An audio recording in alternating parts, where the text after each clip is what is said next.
Hello दोस्तों, नमस्कार। मैं मंटू सर। आज का जो यह वीडियो है मैं ग्रामर सेक्शन से लेकर के आया हूं, जो कि आपके लिए बेहद ही इम्पोर्टेंट है।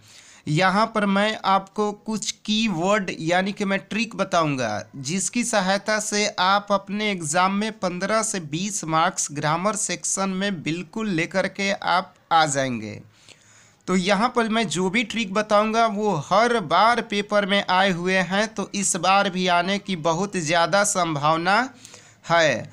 तो चलिए स्टार्ट करते हैं। तो पहला पॉइंट समझने का प्रयास कीजिएगा, ठीक है। देखिए, पहला पॉइंट आपका है कि मॉडल ऑक्सिलरी वर्ब्स के बाद वर्ब वन का प्रयोग होता है। बेहद इंपॉर्टेंट लाइन, ध्यान रखिएगा। एक एक पॉइंट को बढ़िया से सुनिएगा। तो पहला पॉइंट मैंने बताया कि मॉडल ऑक्सिलरी वर्ब्स के बाद वर्ब वन का प्रयोग होता है, याद रखिएगा। इससे क्वेश्चंस आपके करेक्ट सेंटेंस में ज़रूर पूछे जाएंगे। अब मॉडल ऑक्सिलरी वर्ब्स कौन होते हैं, तो देखिए मैं आपको बता दे रहा हूँ।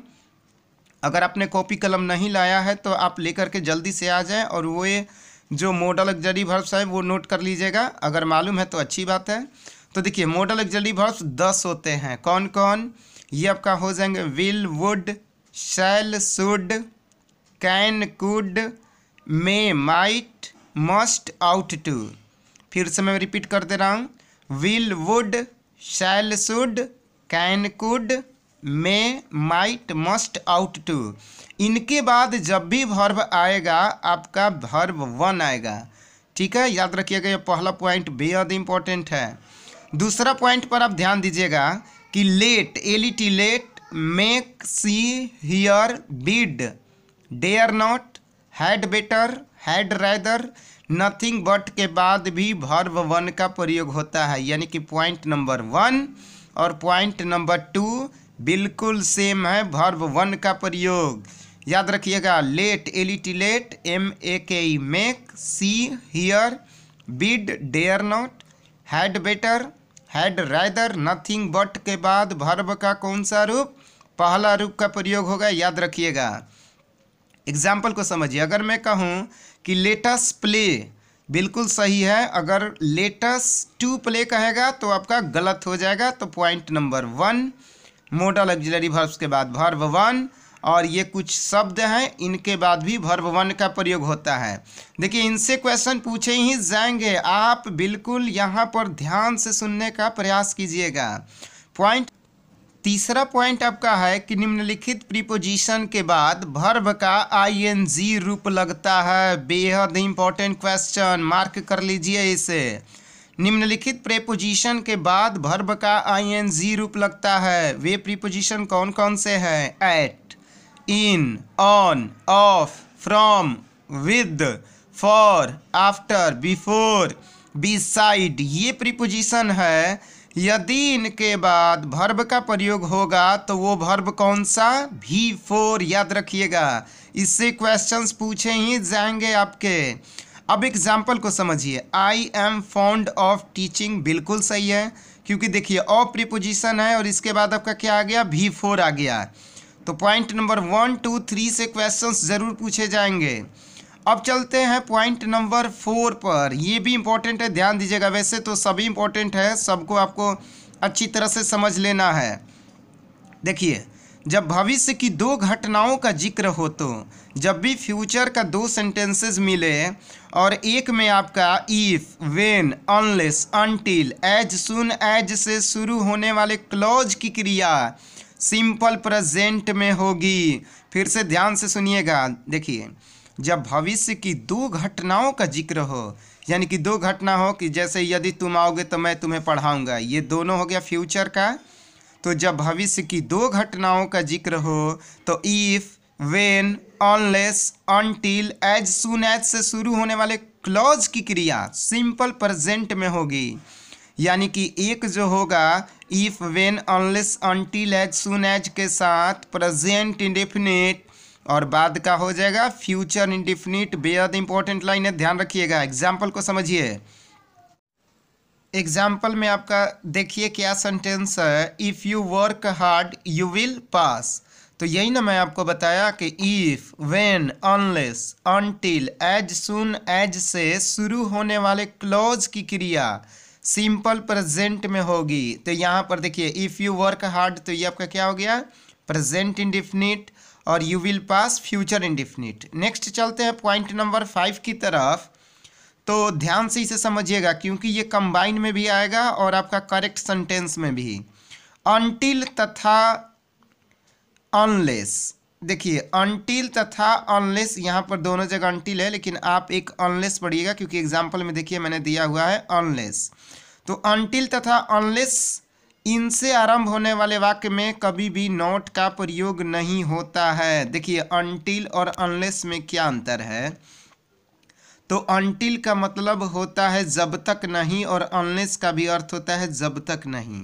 अनटिल यूज होता है समय के लिए और अनलेस यूज होता है शर्त के लिए, याद रखिएगा। अनटिल समय के लिए और अनलेस शर्त के लिए, और इनके बाद कभी भी नॉट का प्रयोग नहीं होता है। देखिए अनटिल और अनलेस वाले वाक्य में दो भाग होते हैं। तो अनटिल और अनलेस जहाँ से भी स्टार्ट होगा आपका, वहाँ पे नॉट का प्रयोग नहीं होगा उस भाग में, और ना ही विल और शैल का प्रयोग होगा। तो चलिए एग्जाम्पल को देखते हैं।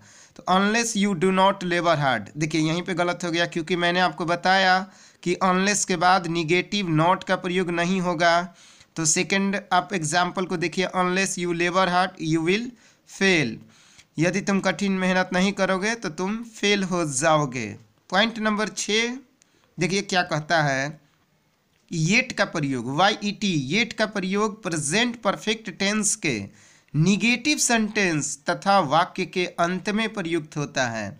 ये पॉइंट बेहद इंपॉर्टेंट है, याद रखिएगा। YET, येट, येट का मतलब आपका होता है अभी तक, का प्रयोग प्रेजेंट परफेक्ट टेंस के निगेटिव सेंटेंस में, यानी कि प्रेजेंट परफेक्ट आपको मालूम है subject plus has have V3, तो जो उसका निगेटिव होगा यानी कि हैज़ हैव के बाद नॉट, और येट का प्रयोग क्या होता है वाक्य के अंत में। एग्जाम्पल को देखिए, he has not gone yet, yet जो है आपका कहाँ है, अंत में है, प्रेजेंट परफेक्ट टेंस है, सेंटेंस करेक्ट है।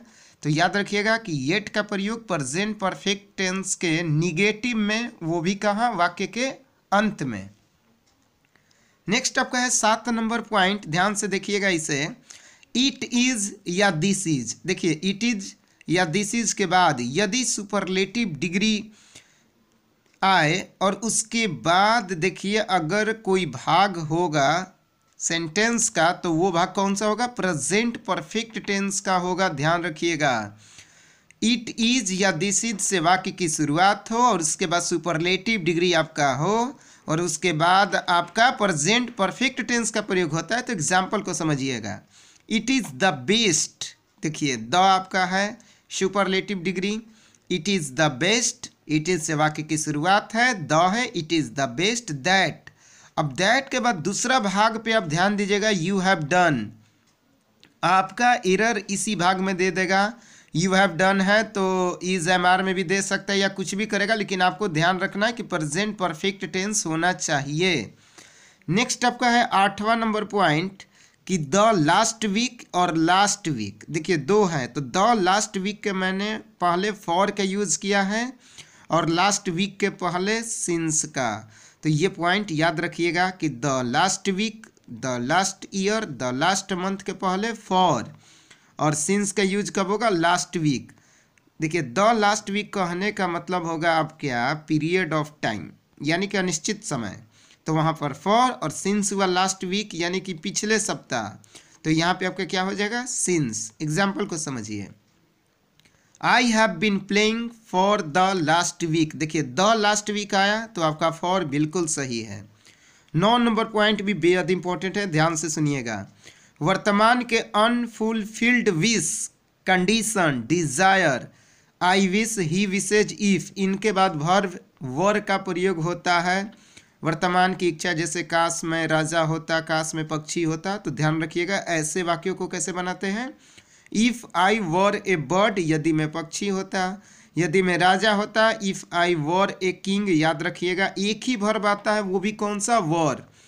10वां पॉइंट देखते हैं, तो if plus subject plus were plus subject plus would plus V1, देखिए अगर आपका एग्जाम में if I were A bird होगा तो और इधर फिल इन द ब्लैंक्स में देगा तो ध्यान रखिएगा हमेशा एक ही मॉडल आता है, वो भी would. If I were A bird I would fly, यहीं पे आपका गड़बड़ होगा, वुड की जगह शुड दे देगा या कुछ देगा, तो आपको ध्यान रखना है कि क्या होगा, वुड का प्रयोग। Point number 11, it is time, it is high time. अगर इट इज़ टाइम और इट इज़ हाई टाइम से क्वेश्चन की शुरुआत हो तो इसके बाद कौन सा टेंस, सिंपल पास्ट टेंस, यानी कि क्रिया का कौन सा रूप, दूसरा रूप। जब क्वेश्चन की शुरुआत it is time, it is high time से हो तो उसके बाद जो होगा वो सिंपल पास्ट टेंस होगा। बेहद इंपॉर्टेंट लाइन है, याद रखिएगा। जैसे it is time we started for the station, यानी कि अब हम लोग का स्टेशन जाने का समय हो गया है।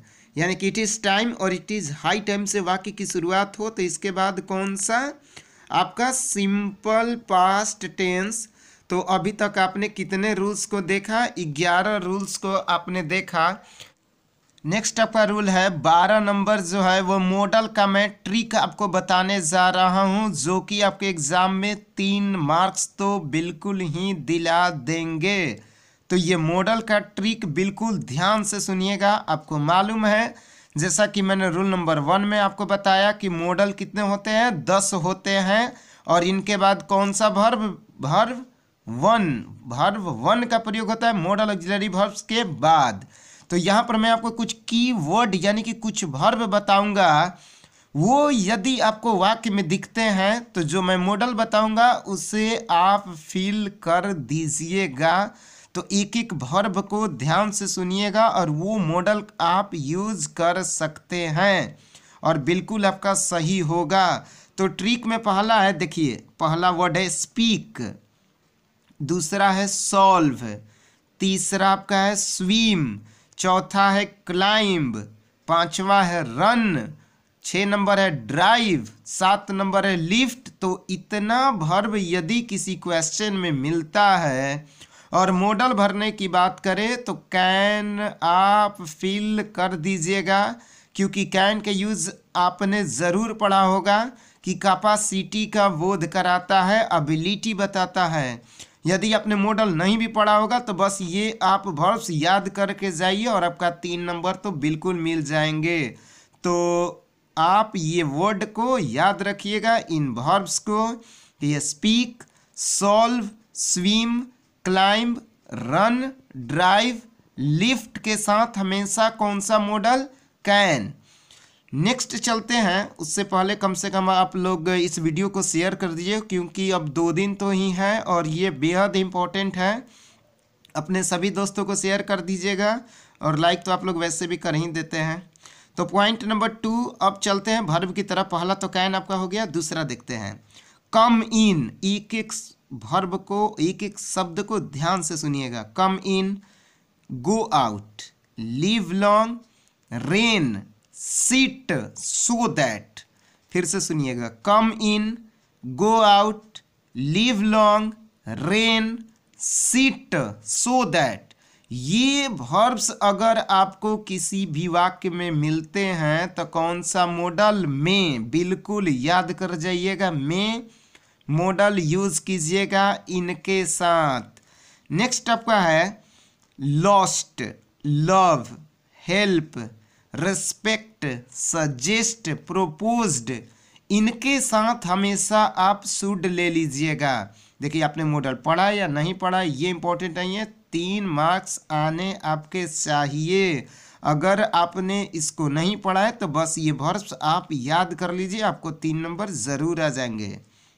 मैंने क्या क्या वर्ब बताया, lost, love, help, respect, suggest, proposed के साथ शुड।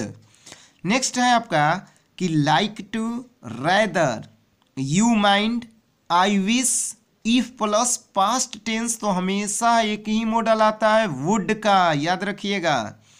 नेक्स्ट है 5वां पॉइंट इसमें कि tomorrow, next, if plus present tense तो शैल। नेक्स्ट है लास्ट इसका मॉडल का कि look after, obey, follow, carefully. तो या तो आप आउट टू ले सकते हैं, नहीं तो शुड। देखिए ये पॉइंट नंबर 12 जो है बेहद ही इंपॉर्टेंट है। मॉडल से 3 क्वेश्चंस आपके पूछे जाएंगे, 3 से 4। और यहाँ पर मैंने आपको कुछ वर्स बता दिया जिसके साथ वो मॉडल जो मैंने बताया आपका फिक्स है, वो यूज कर सकते हैं। और यहाँ पर देखिए ये 2 आपको जो मैं बता रहा हूँ, एक चिन्ह आप देख रहे होंगे जो कि मैंने सर्कल में किया हुआ है, इसे एक्सक्लेमेशन बोलते हैं। ये अगर आपको मॉडल में मिलते हैं तो मे आप आराम से फिल कर दीजिएगा, क्वेश्चन पढ़ने की भी ज़रूरत नहीं है। ये जो मैं एक्सक्लेमेशन का मार्क बता रहा हूँ वुड के बगल में जो है, तो मे आप स्टार्टिंग में फिल कर दीजिएगा। और 7 नंबर दे करके मैंने यहाँ पर लिखा है कि यू माइंड जो है इसके पहले डॉट डॉट डॉट, तो यू माइंड के पहले जो खाली स्थान है उसमें आप वुड का यूज कर दीजिएगा, यानी कि यू माइंड तो वुड यू माइंड हो जाएगा। ये भी पॉइंट आप याद रखिएगा। तो अभी तक आपने क्या क्या जाना, और क्वेश्चंस इसी से पूछे जाते हैं, कैन से, मे से, शुड से, आपका would say, shell, out to, should और मे से। तो ये आपने रूल नंबर 12 को अच्छी तरह से समझ लिया। इसे आप एक कॉपी में नोट कर लीजिएगा कि speak, solve, swim, climb, run, drive, lift में कौन सा मॉडल, कैन। पॉइंट नंबर ये 12 बेहद इंपॉर्टेंट था, आप लोग को समझ में आ गया होगा। नेक्स्ट चलते हैं पॉइंट की तरफ। देखिए अब मैं जो आपको इंपॉर्टेंट पॉइंट बताने जा रहा हूँ वो आप ध्यान से सुन लीजिएगा। देखिए डू, डज, डिड के बाद वर्ब 1 का प्रयोग होता है, बेहद इंपॉर्टेंट लाइन है। ये तो क्वेश्चंस में आपके पूछे ही जाएंगे। कौन सा मैंने बताया, डू, डज, डिड के बाद वर्ब 1, ये आप नोट कर लीजिए। किसी भी वाक्य में आपका डू, डज, डिड दिखेगा तो वर्ब 1 आप ऑप्शन सेलेक्ट कीजिएगा। बेहद इंपॉर्टेंट पॉइंट है आपका, डू, डज, डिड के बाद वर्ब 1। और नेक्स्ट पॉइंट मैं आपको बता रहा हूँ यहाँ पर कि प्रीपोजिशन के बाद ऑब्जेक्टिव केस। देखिए यहाँ पर 2 वर्ड आप ले लीजिए साथ में, प्रीपोजिशन और एक दूसरा लाइक। ये आप दोनों पॉइंट को आप अपना नंबर के हिसाब से नोट कर लीजिएगा कि प्रीपोजिशन के बाद और लाइक के बाद, मान लीजिए किसी वाक्य में प्रीपोजिशन है और उसके बाद आपका कोई केस का यूज होगा, जैसे कि nominative case I, we, you, और ऑब्जेक्टिव केस होता है मी, अस, ये। तो प्रीपोजिशन के बाद कौन सा केस, ऑब्जेक्टिव केस का प्रयोग होता है। ये पॉइंट भी आप नोट कर लीजिए अपना मार्क्स दे करके, नंबर दे करके। लाइक के बाद ऑब्जेक्टिव केस का प्रयोग होता है, ये दोनों पॉइंट को आप एक जगह नोट कर लीजिएगा। प्रीपोजिशन के बाद ऑब्जेक्टिव केस और लाइक के बाद ऑब्जेक्टिव केस। नेक्स्ट पॉइंट मैं आपको बता रहा हूं कि ईच अदर और वन अनदर का प्रयोग ध्यान दीजिएगा, क्वेश्चन आपके पूछे जाते हैं। देखिए ईच अदर का प्रयोग होता है 2 के लिए और वन अनदर का प्रयोग होता है 2 से अधिक के लिए। आप अपना नंबर सेट कर लीजिएगा, मैं आपको पॉइंट बता दे रहा हूँ। ईच अदर का प्रयोग होता है 2 के लिए और वन अनदर का प्रयोग होता है 2 से अधिक के लिए। यदि मैं वाक्य कहूँ कि मोहन और सोहन एक दूसरे को जानते हैं तो ईच अदर, और वे लोग एक दूसरे को जानते हैं तो वन अनदर। ईच अदर 2 के लिए, वन अनदर 2 से अधिक के लिए। अब देखिए एक सीक्वेंस आपका सिंटेक्स से मैं पॉइंट आपको बता रहा हूँ, ध्यान दीजिएगा।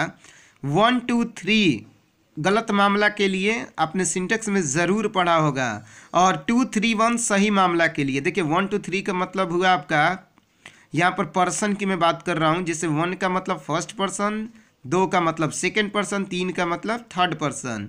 अगर इस क्रम में है तो आपका 1 2 3 आप देख लीजिएगा, उसके बाद जो भी मामला होगा वो गलत मामला होगा। और बेहद इंपॉर्टेंट बात कि इनके साथ प्लूरल वर्ब का यूज़ होगा। तीनों पर्सन से 1 नंबर के जरूर पूछे जाएंगे। तो यदि किसी वाक्य में तीनों पर्सन हो, यानी कि 1 2 3 हो, नंबर दे करके आप सेट कर लीजिएगा, तो गलत मामला होना चाहिए। जैसे मैं कहूँ कि I, you and he are guilty, तो आई हो गया 1, यू हो गया 2 और ही हो गया 3, तो 123 हो गया। और गिल्टी मैंने बताया था तो सही है आपका। और वर्ब क्या हो जाएगा, आर, ध्यान रखिएगा, यानी कि प्लूरल वर्ब आर हो या वर हो। नेक्स्ट पॉइंट आप अपना नंबर दे दीजिएगा, यहाँ से मैं नंबर नहीं बता रहा हूँ, बस कुछ पॉइंट्स बता दे रहा हूँ जो कि आपके लिए बेहद इंपॉर्टेंट है। जीरंड और लेट ये दोनों बहुत ही महत्वपूर्ण है, बार बार पूछा जाता है। जीरंड और लेट के बाद ऑब्जेक्टिव केस का प्रयोग होता है, ये पॉइंट आप नोट कर लीजिए। जीरंड, और लेट के बाद ऑब्जेक्टिव केस। यदि ऑब्जेक्टिव केस में प्रॉब्लम होगा तो मैं बता दे रहा हूँ, आप नोट कर लीजिए। देखिए कारक जो होते हैं वो 4 प्रकार के होते हैं इंग्लिश में केस। एक होता है नॉमिनेटिव केस और एक होता है ऑब्जेक्टिव केस। आपने टेंस और वॉइस में भी पढ़ा होगा। तो मैं बात कर रहा था ऑब्जेक्टिव केस का। तो आप नॉमिनेटिव केस, जैसे नॉमिनेटिव केस हुआ आई, उसका ऑब्जेक्टिव केस हो जाता है मी। नॉमिनेटिव केस का वी का क्या हो जाएगा, अस। तो ध्यान रखिएगा कि जीरंड और लेट के बाद हमेशा जो आपका कौन सा केस होगा, ऑब्जेक्टिव केस का प्रयोग होगा।